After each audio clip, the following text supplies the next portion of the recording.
Hello, and welcome to today's lesson on reading and analyzing visual text. When you look at images, it's important to approach them as a reader. It's important that we truly understand what we're seeing when we are presented with something that's more visual than just the text that we normally read. Can you figure out who this person is? Even without words, you can figure out that this person is most likely a teacher. Visual texts are images or pictures that don't move. They may or may not have words that add meaning. You can analyze images, meaning that you can look closely at images to figure out information. So what do we mean when we use the word visual text? There are visual texts all around you. Each one has a purpose. It may enhance a presentation, encourage you to buy something, or keep you engaged on a topic. Take a look at these examples. We have advertisements, billboards, cartoons, drawings and illustrations, book covers, and even movie posters. Now that you know what visual texts are, let's take a look at strategies that you can use to find information and understand them better. Just like we use strategies to understand what we read, we want to use the same types of strategies to understand visual images. You know that good readers infer. When you make an inference, you're using your background knowledge, your schema, what you already know, plus clues from what you're reading to figure out new information. It's the same way when you're looking at an image.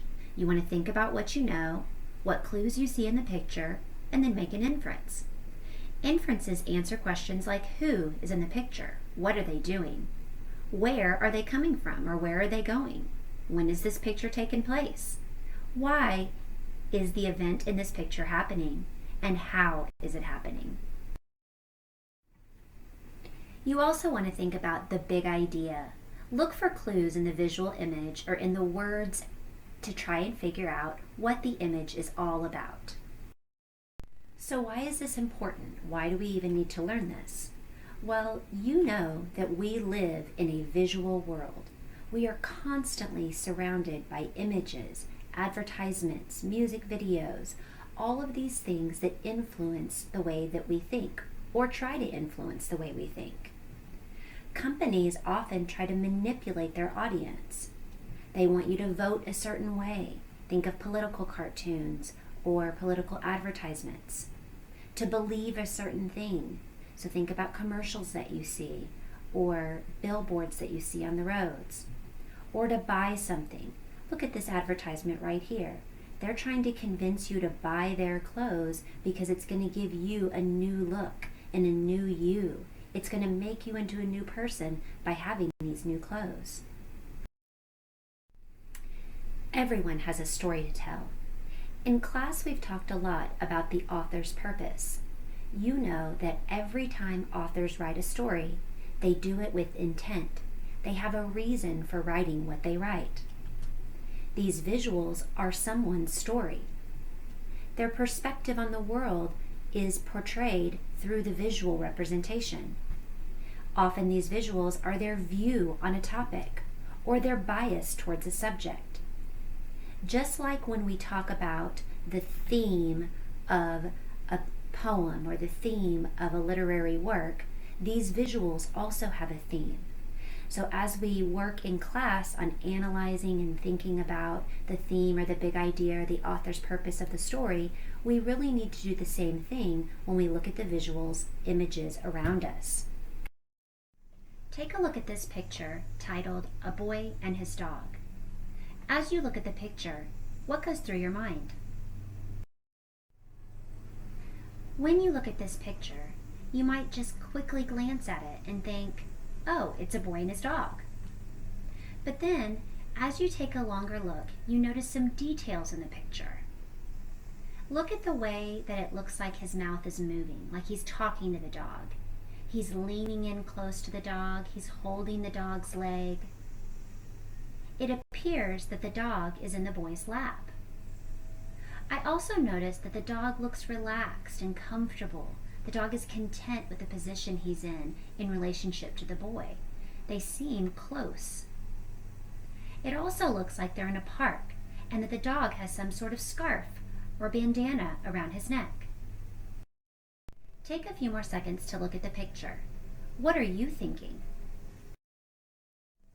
Now let's do a close reading of the picture. Let's probe deeper and read the picture more closely. A close reading should take you deeper into the context of the picture than what might be perceived at first glance. Let's look more closely. We could be wondering here about the relationship between the boy and the dog. I'm wondering if the artist was portraying a utopia vision of what childhood should look like, where every child has a pet that they love and that loves them.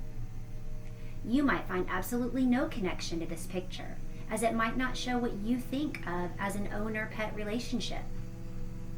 Maybe we could also look at the picture and see if it's saying anything about our world. I think there is a bit of stereotype portrayed in the picture about how every child should have a pet and be in love with his best friend. When you are reading images that have both pictures and words, you want to make sure and look at it through two different lenses. You first want to look through the visual lens, where you're focusing on the images, the things that you see. Notice the colors. In this picture, we see a red background. The arrangement of the objects. You see the chips at the top and the bottom, creating kind of a border. Look at the position of the things on the page. Notice that the nachos are right in the middle. That Taco Bell logo is at the top. Notice the size. Notice how big the chips are at the top and the bottom. Notice the font used for the text that's in the middle. You also want to look at this image through the text lens, focusing on the words that are written on the image. In this case, it says, "My, what big flavors you have." When we look here, we're really thinking about and connecting to what we already know. When I hear that, I think about Little Red Riding Hood. When we are looking at the visual track, we want to first think, what do we see? What do you notice is happening in this picture? What person or event is being represented? You also want to look at how they're represented. If we want someone to seem big and powerful, we're going to make them bigger. We want to look at the accuracy. If it's someone we like, we'll probably draw them according to very closely how they look. If we're wanting them to make them look silly or funny, we might do more of a caricature. We also want to look at the colors that are used. If we want something or someone to have a negative impact, we might draw them just in black and white. So as I look at this, I'm seeing a picture that is a caricature of Taylor Swift. So it's kind of accenting maybe some of her features that to make her look a little silly. It also it's in black and white, so the colors here are very negative, and then the people are running away from her. When you look at the text track, you want to see what is written.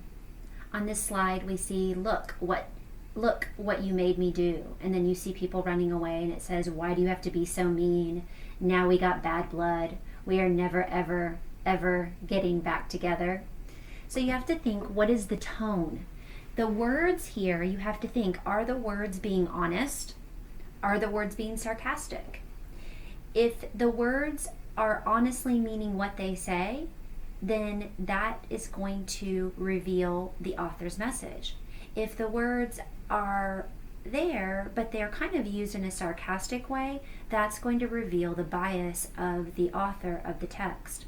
So you have to really read between the lines and you must infer.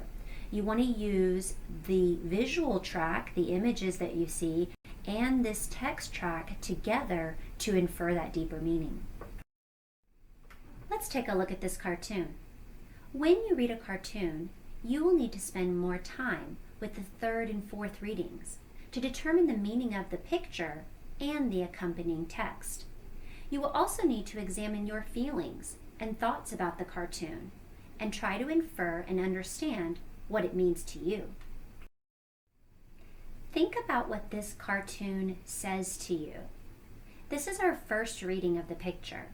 When I look at this picture, I'm noticing that the cat, obviously injured, is describing the suspect to the police artist, and the police artist is drawing the suspect as the cat talks.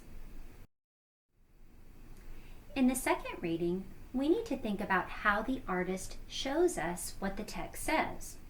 Remember that we will focus on how does the text say it? How does the illustrator of this picture get their message across? Remember that the author says it through words, but an illustrator says it through details in their drawing.